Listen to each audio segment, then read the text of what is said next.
तलीकृत्य व्यापिहालाहलं विषम् अभक्षयन् महादेवः प्रत्याभूतभावनः।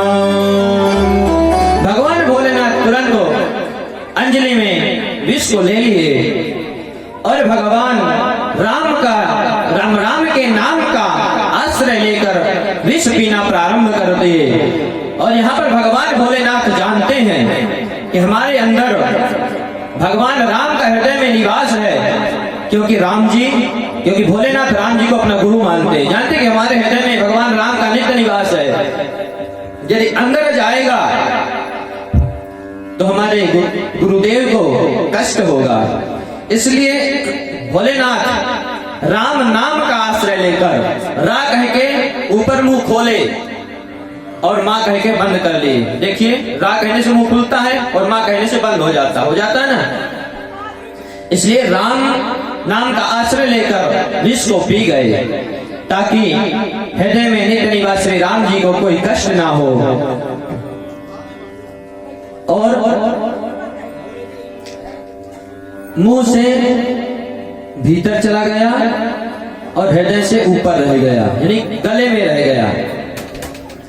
अब भगवान भोलेनाथ का एक और नाम पड़ जाता है यहाँ से। क्या नाम है भोलेनाथ का? नीलकंठ। बोले नीलकंठ भगवान की। इसलिए भगवान शिव बड़े ही निराले हैं। अब पुनः देवता आए, भोलेनाथ की जय जयकार बोलते हुए पुनः समुद्र मंथन करने के लिए आए। अब की बार मंथन किए तो हविर्धानी तटोभवत, कामधेनु गाय प्रकट हुई, सो ऋषियों को दान कर दिए। फिर पुनः मंथन किए सो चंद्रमा प्रकट हुए, सो भगवान शंकर को दे दिए, क्योंकि विश्व में अग्नि होती है, ज्वलनशील होती है, और चंद्रमा शीतलता होती है। इसलिए चंद्रमा भगवान भोलेनाथ को दे दिए। यहाँ से भोलेनाथ का एक और नाम पड़ जाता है चंद्रमौली। बोले चंद्रमौली भगवान की। पुनः मंथन हुआ सो उच्चैश्रवा नाम का घोड़ा निकला, सो दैत्यों में राजा बलि को दे दिया गया। पुनः ऐरावत हाथी निकला जो इंद्र को दे दिया गया। पुनः जब मंथन प्रारंभ हुआ सो कौस्तुभ मणि निकली, जो भगवान नारायण इसे भी देवता ले रहे थे। सो भगवान नारायण बोले कि सब आप ही लोग ले लेंगे, कुछ हमें भी देंगे। सो कौस्तुभ मणि भगवान के हृदय में विराजमान कर दी गई।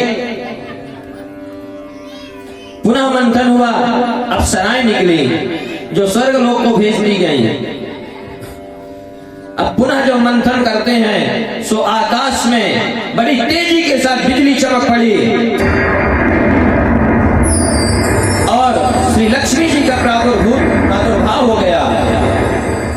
कहते हैं ततश्चाविरभूत साक्षात् श्री रमा भगवत परा रंजयन्ते दिशा कांत्या विद्युत सौदामिनी यथा। माता लक्ष्मी के सौंदर्य को देखकर देवता और दैत्य दोनों मोहित हो गए। सो लक्ष्मी जी के सामने बड़ी विडंबना कि वरमाला किसे डाले। अब दैत्य भी हैं, देवता भी हैं, लेकिन देवता और दैत्यों की एक लंबी लाइन लगवा दिए कि आप भी पंक्ति में खड़े हो जाएं, और देवताओं से बोले आप भी पंक्ति में खड़े हो जाइए। अब देवताओं में देखे सो किसी को पसंद नहीं किए, सो दैत्यों में कोई प्रसन्न आने होने वाला ही नहीं है। सो इतने में दूर पड़े भगवान नारायण दिखे। बोले ये कौन दूर पड़े, पीतांबर ओढ़े कौन पड़े हुए हैं।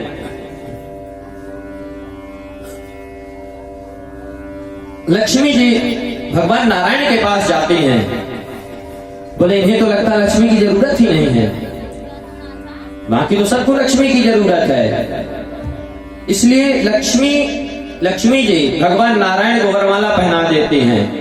आज से भगवान का क्या नाम पड़ा जाता है? लक्ष्मी नारायण भगवान की जय।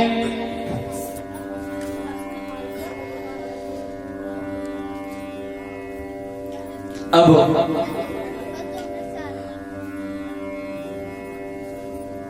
जैसे लक्ष्मी जी का प्रादुर्भाव कब हुआ था? दीपावली के दिन। अपने इधर कहते हैं ना कि आज बेटे का जन्मदिन है, आज उत्सव करना है।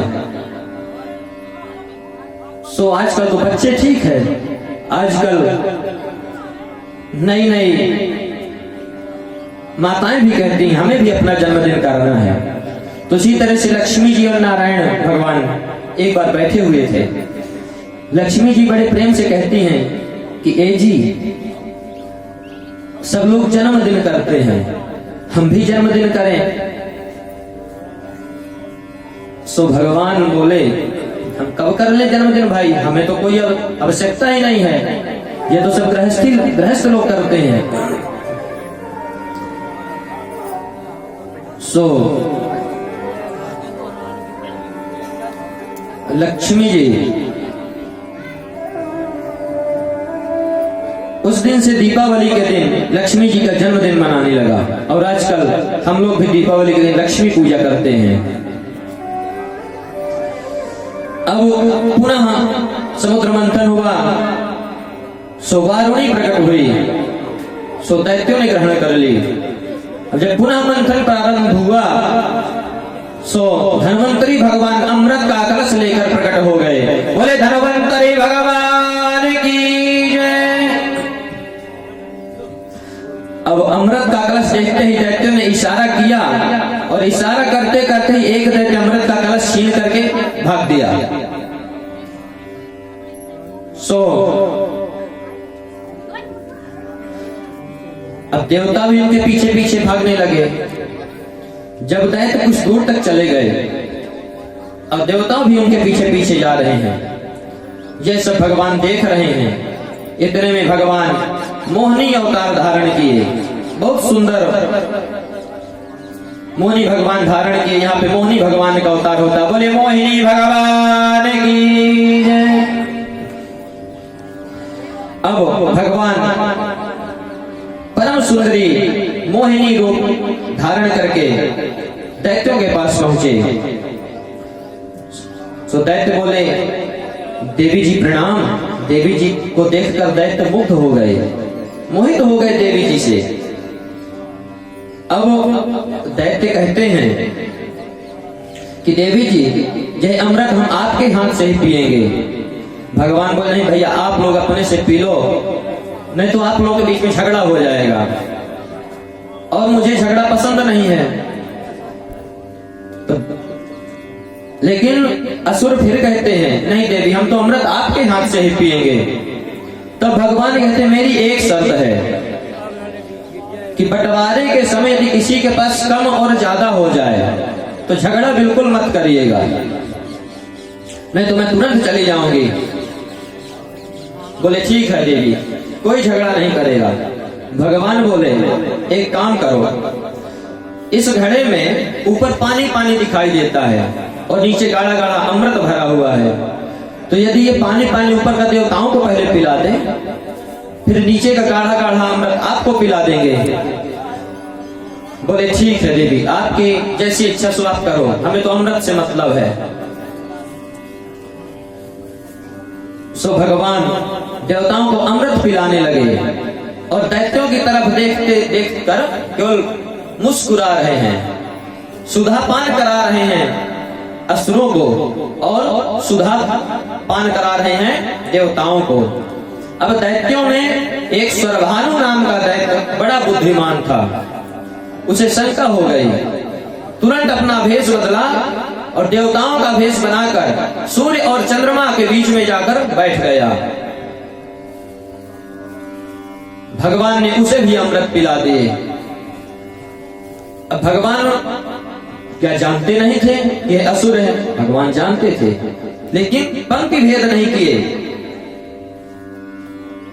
एक लाइन में जो चल रहा है उसी को चलाना चाहिए। उसमें ये नहीं कि आपको कम मिले, आपको ज्यादा मिले, आपको बिल्कुल भी ना मिले। भगवान ने पंक्ति भेद नहीं किया, उस दैत्य को भी अमृत पिला दिए। लेकिन सूर्य और चंद्रमा भगवान को इशारा किए कि भगवान ये नकली रूप बनाया है, ये असुर है। भगवान बोले अभी देखता हूं इसे। जब सबको अमृत पिलाए तुरंत भगवान अपना सुदर्शन चक्र निकाले और स्वरभानु नाम के दैत्य का धड़ अलग कर दिए और सिर अलग कर दिए। सो राहु और केतु बन गए, जो आज ही सूर्य और चंद्रमा के बीच में ग्रहण पड़ जाता है। अब जब सारे देवता अमृत पी लिए सो डकार लेने लगे, पेट में हाथ घुमाने लगे। सो असुरों को शंका हो गई कि भैया जो अमृत पिला रही थी गई कहां? ये तो पेट में हाथ घुमा रहे हैं अपने। बोले मुझे एक असुर कहता है, बड़ा चालाक था, कहता मुझे तो लगता है वह था नहीं थी है, वह कोई नहीं है, बहरूपिया नारायण है मुझे लगता है। अब दैत्यों को होश आया, भाई ये तो अनर्थ हो गया। उसी समय बड़ा भारी देवासुर संग्राम छिड़ गया। कहते हैं तत्र देवासुरो नाम रण परम दारुणः, बहुत भयंकर देवासुर संग्राम हुआ। देवासुर संग्राम में सभी देवता बलशाली हो चुके थे, सारे दैत्यों को समाप्त कर दिए। दैत्यों के राजा बलि भी मारे गए, स्वर्ग पर देवताओं का पुनः आधिपत्य हो गया। परंतु शुक्राचार्य जी महाराज ने अमृत संजीवनी से समस्त दैत्यों को जीवित कर दिया और बोले कि यदि उनके पक्ष में नारायण है तो आपके पक्ष में गुरु जी है। यदि आप गुरु जी का सही सही बात माने तो मैं आपको पुनः इंद्र के सिंहासन में बैठा करके मानूंगा। बोले ठीक है, कैसे प्राप्त होगा? तो शुक्राचार्य जी बोले आप लोग ब्राह्मणों की खूब सेवा करो। अब भैया लो, ब्राह्मणों की तो जय जयकार गूंजने लगे।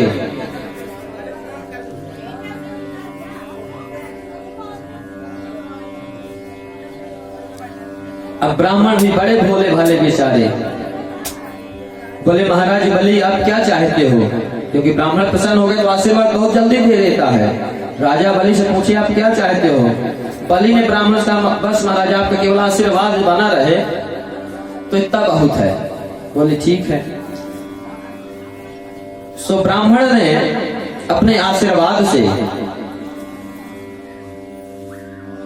एक तेजोमय रथ का निर्माण किए और दैत्यराज बलि को दे दिए। ब्राह्मण बोले इस रथ में बैठ कर तुम जाओगे तो तुम्हारे सामने इंद्र भी यदि आ जाएगा उसे भी पराजित होना पड़ेगा। ये हम ब्राह्मणों का आशीर्वाद है। और उस रथ का इतना तेज निकल रहा था कि देवता तो उसे देखने में समर्थ ही नहीं रहे। सो बृहस्पति जी के पास पहुंचे कि गुरुदेव इतना तेज बलि में कहां से आ गया? बृहस्पति जी ने ध्यान लगाकर देखा और कहा कि यहां से निकल चलो भैया, इसका साधना इस जगत में कोई नहीं कर सकता है, क्योंकि ब्राह्मणों का तप इसके साथ है। और स्वर्ग पर चढ़ाई कर दिया, स्वर्ग पर बलि का आधिपत्य हो गया। शुक्राचार्य कहते हैं अब स्वर्ग को प्राप्त कर लिए हो, अब तुरंत अश्वमेध यज्ञ करो। जिस चुनाव तो जीत जाते हैं, लेकिन जब तक बहुमत पूर्ण नहीं होती तब तक सरकार नहीं बनती है। इसलिए कहते हैं तुरंत भाई बहुमत प्राप्त करो। अब शुक्राचार्य जी ने राजा बलि से नर्मदा नदी के किनारे एक एक करके यज्ञ प्रारंभ करवा दिए। अश्वमेध यज्ञ कर रहे थे। उधर बेचारी देवताओं की माता अदिति बहुत दुखी हो रही थी कि मेरे बच्चे बेचारे इधर उधर दर दर भटक रहे हैं। कश्यप जी ने कहा देवी आपको एक व्रत करना होगा। बोली कौन सा? कहते फाल्गुनश्यामले पक्षे द्वादशाहं पयो व्रतः। यह व्रत फाल्गुन के महीने में शुक्ल पक्ष में किया जाता है। 12 दिन तक मात्र दूध का आहार लेकर भगवान नारायण की उपासना की जाती है। इस पयो व्रत को यदि आपने ठीक से पालन किया तो तुरंत आपका मनोरथ निश्चित ही पूर्ण होगा। अब अदिति मैया ने पयो व्रत का पालन प्रारंभ किया। पयो व्रत के प्रभाव से प्रभु प्रसन्न हुए और आज नारायण भगवान अदिति माँ के गर्भ में पधारे। कुछ समय बाद भाद्रपद की शुक्ल पक्ष द्वादशी के दिन ठीक 12 बजे अभिजित मुहूर्त में अदिति माँ के गर्भ से वामन भगवान का प्रादुर्भाव हो गया। बोले वामन भगवान की। तम बटुम वामनं दृष्टा मोदमाना महर्षयः कर्माणि कारयामासु पुरस्कृत्य प्रजापतिम्। भगवान मात्र 52 अंगुल के हैं। वामन भगवान ठीक 52 अंगुल के हैं। जो वामन भगवान का रूप देखता है वही उस रूप में मोहित हो जाता है। देवताओं में आनंद का ठिकाना नहीं है। ब्राह्मण बहुत प्रसन्न हो गए कि ऋषिकुल में भगवान का प्राकट्य हुआ है। सभी देवताओं ने मिलकर वामन भगवान का सुंदर यज्ञोपवीत संस्कार संपन्न किया। ब्राह्मणों का सर्वश्रेष्ठ संस्कार यज्ञोपवीत होता है, उपनयन। अब आजकल तो क्या कहते हैं, व्रतबंधु से कहते हैं ना। आजकल क्या नाम है उसका, व्रतबंधु। लेकिन आजकल जो व्रतबंधु होते हैं अपने गांवों में, तो जो कटोरी में पैसे रखते हैं उसे यही बात सिखाते, बेटा एक 10 मामा जी का लड़का आया, ए भैया 5 रुपया दो ना, 10 रुपया दो ना। कहां से व्रतबंध रह गया? आप तो पहले से ही चोरी करना सिखा रहे हैं उन्हें, व्रत कहां रह गया? आजकल तो ऐसे व्रतबंध होते हैं। लेकिन बृहस्पति जी ने वामन भगवान का विधिवत यज्ञोपवीत संस्कार करवाया।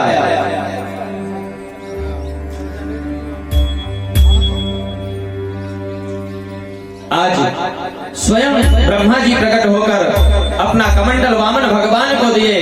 अदिति मैया ने लंगोटी पहनाई, कश्यप जी ने मेखला पहनाई, सरस्वती मैया ने रुद्राक्ष की माला भेंट की, पृथ्वी देवी ने चरण पादुका भेंट की, आकाश में छाता प्रकट किए, कुबेर ने भिक्षा का पात्र दिए, अन्नपूर्णा मैया ने उसे भिक्षा डाली, बृहस्पति जी ने गायत्री मंत्र देकर यज्ञोपवीत धारण करवाया। भिक्षा में जो मिला सो वामन भगवान बृहस्पति जी को देने के लिए गए। सो बृहस्पति जी कहते हैं कि प्रभु हमें भिक्षा में देना चाहिए, हमें भिक्षा में तो त्रैलोक्य की संपदा चाहिए, जहां दैत्यों का आधिपत्य है। त्रैलोक्य किसे कहते हैं? स्वर्ग, पृथ्वी और पाताल। भगवान बोले गुरुदेव यह त्रैलोक्य का वैभव मुझे दान कौन करेगा? गुरुजी बोले आप राजा बलि के पास जाइए, नर्मदा के तट पर यज्ञ कर रहा है। वामन भगवान चल पड़े, बड़े सुंदर लगते हैं। वामन भगवान धीरे धीरे जा रहे हैं राजा बलि के पास, जहां पर राजा बलि यज्ञ कर रहे हैं। कैसे सुंदर भाव में संतों के देखिए। बलि वामन का भेष बनाए, बलि राजा के द्वारे